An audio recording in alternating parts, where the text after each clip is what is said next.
Hey, welcome aboard.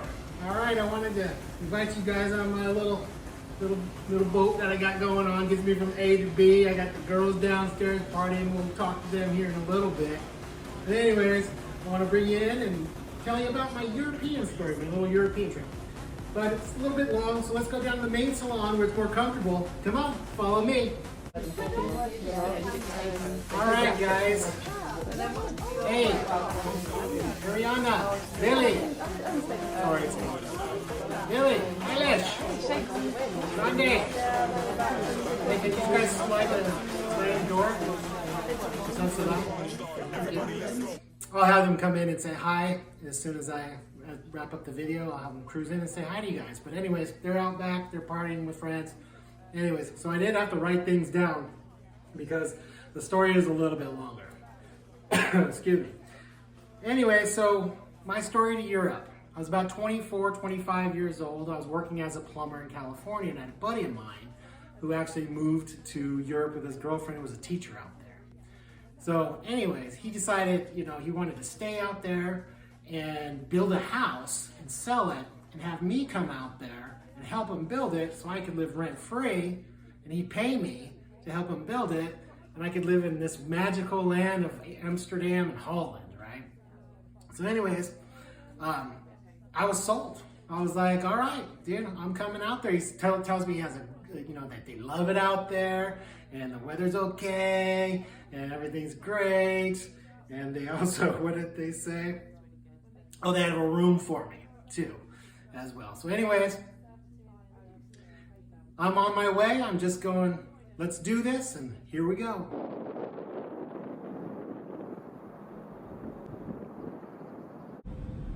So here I am in a plane, 15, 16-hour flight, right? And we were packed in like sardines, so I'm just drinking, having a good old time, right? Anyway, I'm sitting there having delusions, and this is how I feel about the whole thing as we're getting there, we're about to land, and this is what I'm thinking. Well, there it is, kids. My motherland. Dad, Grandma's from Chicago. Shut up, Russ. So the plane has landed, right? It's like 16 hours later. I'm super exhausted. I've been drinking this whole time. I'm hungover. And now there he is, and we're at a train station. We got to take another 20-minute train ride just to get to where he is, this little town called Leiden outside of Amsterdam, which is, I'm just like, okay, just take me, bud. Right? And, so here we are on the train, and he's kind of talking to me about what to do, what not to do, things like that. I'm just like, okay, I just want to relax for a few minutes. Let's just get there. And anyways, so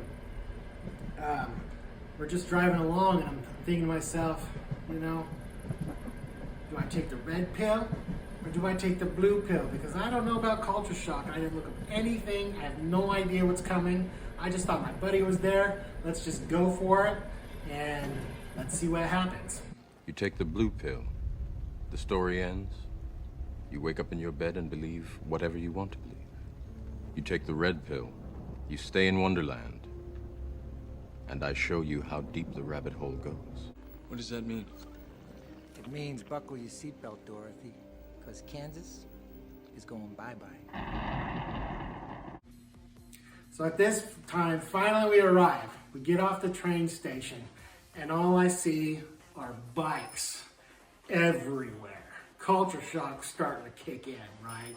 Just bicycles. I've never seen so many damn bicycles in my entire freaking life. And they're not nice bicycles. They're pieces of shit, right? So anyways, I got my luggage, right? I'm like, okay, how are we going? And he's like trying to mess with these bicycles.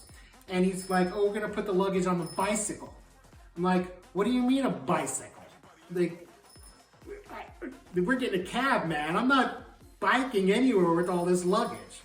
So anyways, we get a cab and we end up back at his place. A few seconds later, it was like 3 minutes, 4 minutes. It wasn't that far. But there's no way I wanted to bike that. So anyways, this room he told me about, if you remember, we walk into his place and it's a 1-bedroom, 1-bathroom, like little dinky thing. It's got a little patio in the background, right? So anyways, The bedroom he's talking about isn't a bedroom, it's an indentation for like a little dining table or a desk would go there. And he's got a bed, which would barely fits me from head to toe. Bed there with a picture of a map or something on the wall, like that's decoration.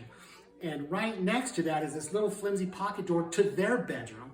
And our heads were gonna be on the opposite side of each other's wall. So we might as well have all been sleeping together. So anyway, all right, I want my kid's recording. I didn't want him to actually turn it off. So anyways, so we're sitting there and he says, I said, well, it's kind of not a room you're talking about, man. It's more of a, alcove or something. I said, I was just trying to be funny with it. And he says to me, well, if you don't like it, you can always go back. It was at this moment that he knew. He fucked up. So now I'm sitting there, I'm like, okay, this isn't going well.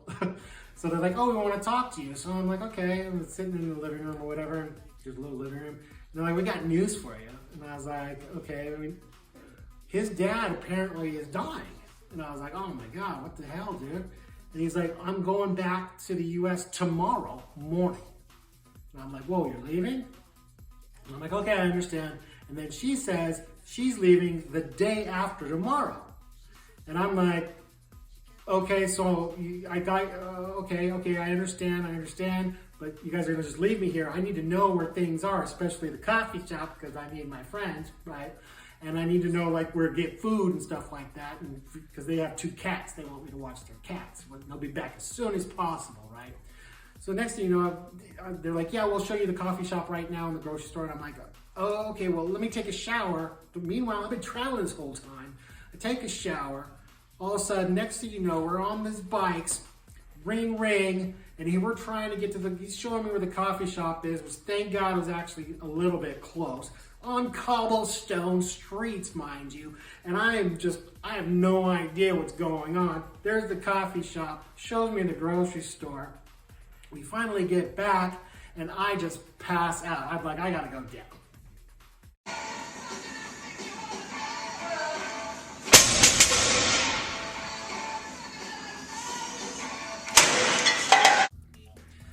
So there I am the next morning. I wake up, and I'm thinking to myself, oh my God, was I dreaming?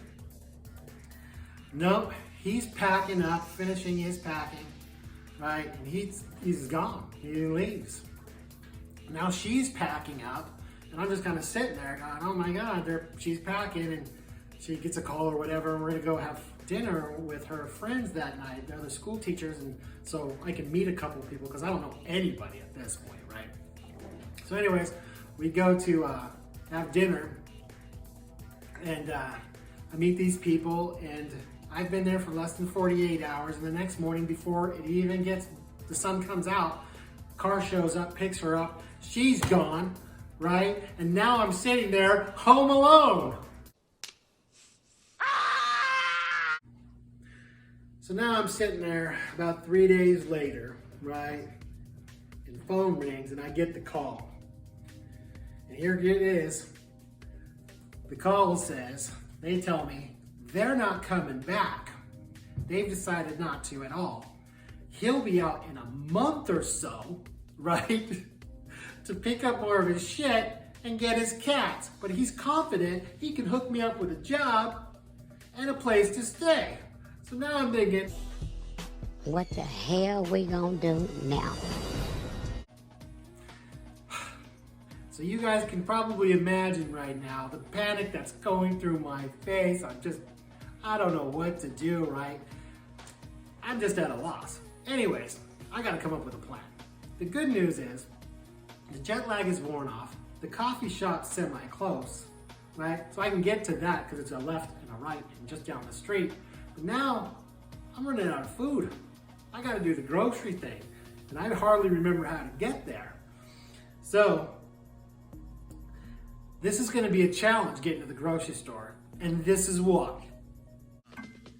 Because this is the street that I'm staying on, okay? I know for a fact I gotta go down here, make a right 2 streets down, go to this intersection, find it, make a left, go down 4 or 5 streets to this intersection, go down a couple of blocks, and there it should be, the grocery store.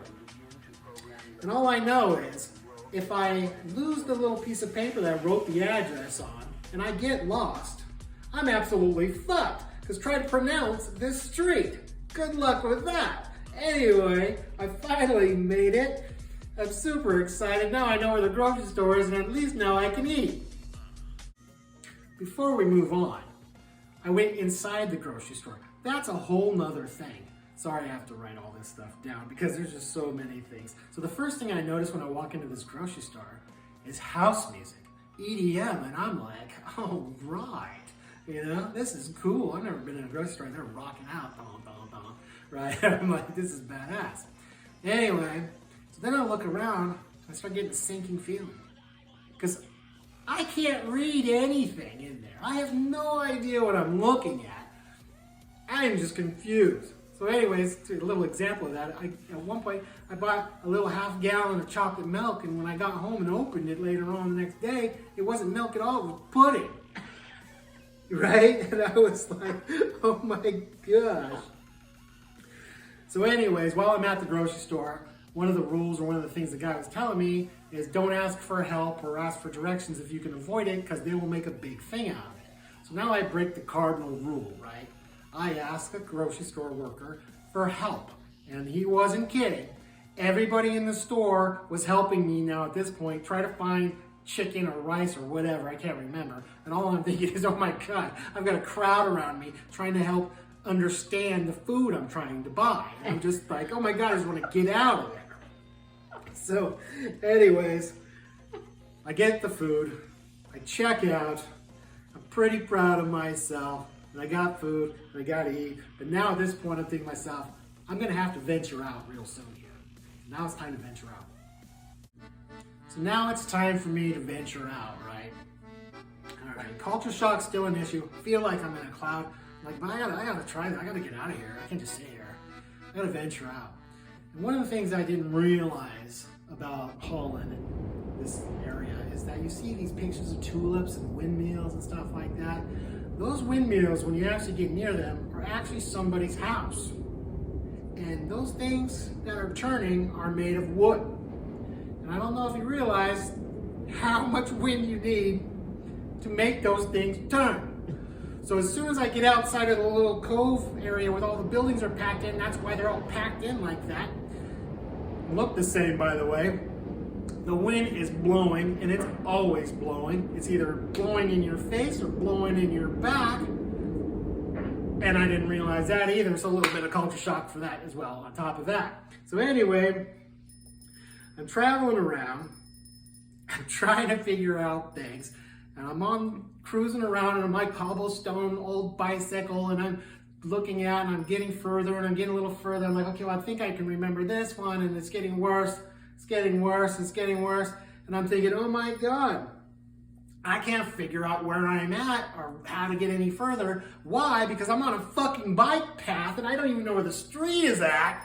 And I'm like, oh my God, I gotta get back now. So I start heading back and I'm feeling defeated. I feel just like this.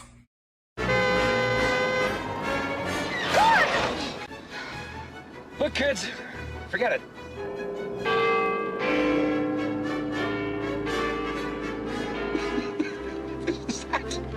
It's amazing. I cannot get left.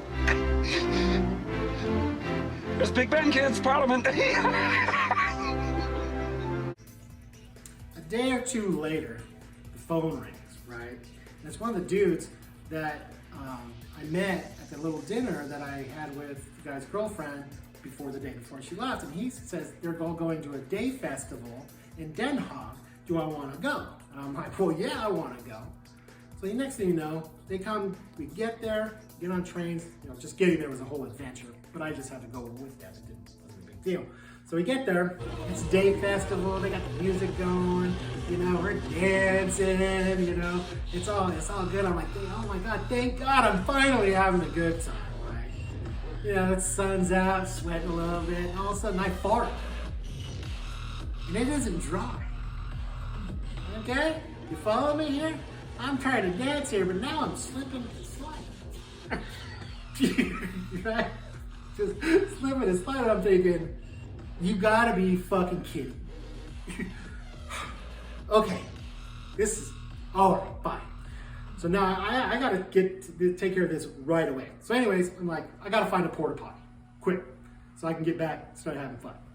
Anyways, I start walking over to where the porta potties are. Everybody says restroom or whatever, or whatnot. And then I notice that men and women start to divide in towards the porta potties. And I get closer and I see why. Because there's two kind of porta potties. There's the piss your porta potty and the girl porta potty. The guys are all going over here because they're peeing, and the girls are all going over here because they're peeing too, or whatever. So now I am the only dude in an entire line of women. So they all know I got shit or something's wrong, right? So it's not embarrassing whatsoever. So anyways, after waiting there, because it's a long line, I finally get done taking care of that, get back, and now it's all of a sudden time to go. So I'm like, at this point, whatever, I just want to get out of there. Anyways, we're going along, and one of the girls says to me, we're going to go to, in about a week, we're going to Amsterdam to go to the Salvador Dali Museum or whatever. He said, do you want to go? And I said, yeah, I'll go, whatever, I don't care. So now we're on the train ride back. I'll see you next week, but I gotta figure something out here. Starting to get a little worried. Sure. You ever been in a cockpit before? No, sir, I've never been up in a plane before. You ever seen a grown man naked? Do you want me to check the weather, Clarence? No, why don't you take care of it? Joey, you ever hang around a gymnasium? Joey, have you ever been in a Turkish prison? So the next morning I wake up and I'm like, I need a plan here. I gotta figure something out. I'm like, I'm Dutch, right? I got a weird last name. I gotta be able to find somebody around here, right? So I look it up, open up the phone book, and apparently my unique last name is only unique in the United States because there's pages upon pages of my last name. So anyway, I start calling home, calling around, I know I've got Dutch family there. So I finally get some information, and there's a family member that lives in this town. And I'm like, oh my God. So I call them up, right? And they start to try to give me directions on how to get to their house. And it is not going well, because I know if I'm the one who actually goes there, this is what's gonna happen. Hey, I went to the wrong door. Thanks so much for the invitation. Helga! Helga!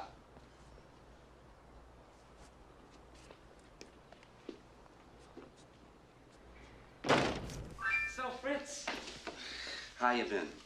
Long time never seen.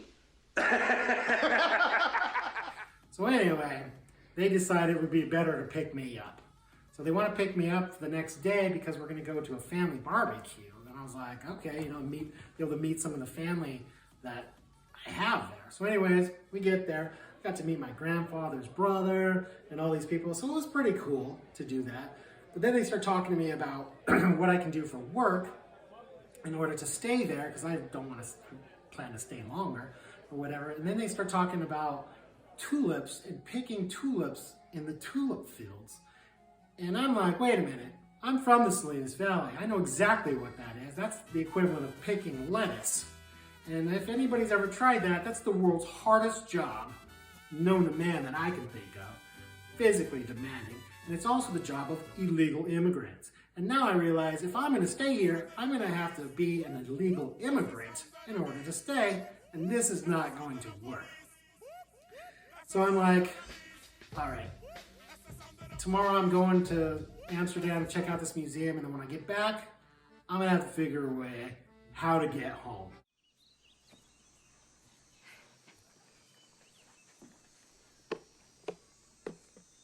I'm home, Mama.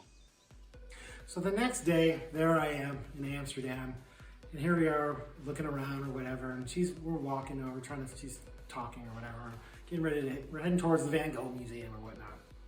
Anyways, I look over, I see this place called the Grasshopper, and she's like, oh, that's a super famous place. And I'm like, really? And I hear music coming from it, and I'm thinking, what? That sounds fun. Well, that's where we should be going. So anyways, I'm like, okay, whatever. So we walk over. We go to the Van Gogh Museum. It's really not my thing. whatever. We check it out. On our way back, she says, let's cut through this little area and I'll show you a little bit of the red light district. And I'm like, wait, is it safe? You know, and she's like, oh yeah, it's a super touristy spot. It's super safe, all this stuff. It's totally safe. And I was like, okay. So then we're walking along and I look over and I see this. And I'm thinking, what the fuck, right?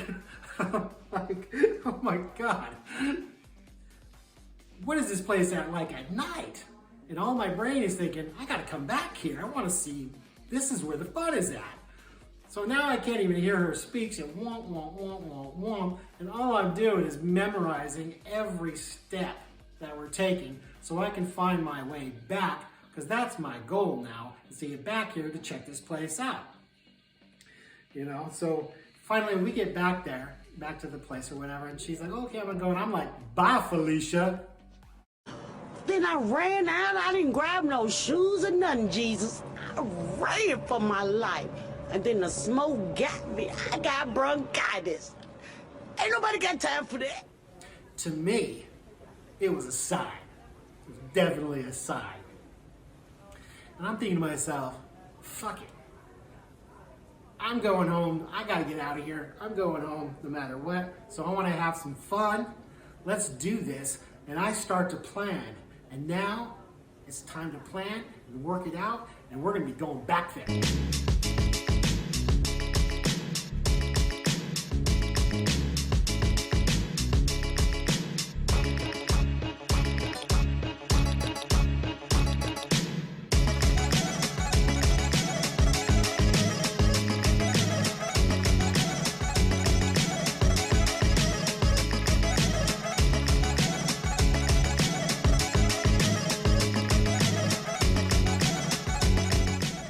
Next thing you know, I'm on a train, right? Gotta find my seat, get myself comfortable, and I'm there, and I'm like, hell yeah, we're going, we're on our way. And the next thing you know, I found it. There it was, the grasshopper. You couldn't, it was like a beacon of light, right? So I go into the grasshopper, and I'm having some drinks or whatnot, and I'm, a little smoke to go, checking out the different menu items they have here. They got this and they got that, right? And now I'm gonna go around the corner and see what I can find.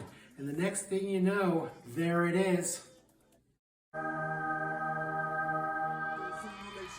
And there it was. The Holy Grail, my heaven. I had found it. I was like a kid in a freaking candy store. I'm wandering around, window shopping, exploring everything. And I'm having a fabulous time at this point. And now I know this is my routine. I'm coming back here as many times as I possibly can. I'm partying now, right? And here we go. But about a few weeks later, I get a little bit of bad news again. Next thing you know, I realize I'm out of money. Oh, no! No! No! No! No! No, no, no, no! So now, a few weeks, I've been having an absolutely amazing time. I'll leave all the details out, but I'm like, okay, I'm out of money now. I gotta start calling around. I call my cousin Clay, and he just so happens to need a roommate, right? And I'm like, hey man, I need you to borrow some money from you to help pay for the ticket, because I'm broke, and we all now know why. And he books the ticket, and it's for like 4 days later. So I'm like, all right, ticket's booked. I'm like, I gotta call this guy and say, hey now, I'm leaving in 4 days. I don't know who's gonna be watching your cats, but I'm out of here. Screw this, right? I'm not hanging out for you. But the phone rings literally like 30 minutes or something like that after I had booked my flight, and he calls to say, guess what? I'm coming back out, hold on. I'll be there in 3 days, and my ticket's in 4. So I'm thinking to myself, oh, I'm like, all right, I'll be here. Anyways, he shows up, and now I've got to talk to him because I'm leaving the next day. So boom, long story short, I'm the next morning before the sun comes up, I'm leaving him high and dry to take care of his crap because he was expecting me to help him pack and get his house together. I'm like, yeah, I don't think so. So anyways, the next day, I'm on my way to the airport and I'm trying to think back on everything and I'm thinking to myself, this is what I'm thinking. One of man's most curious creations. Built to stand the test of time and the elements, war, you name it. A thing of glory for 1 million future generations to see. And we were here. Wait, I almost forgot. Giselle, where are the girls at? I want them to come say hi on the video for everybody. Grande and Eilish, where are they at?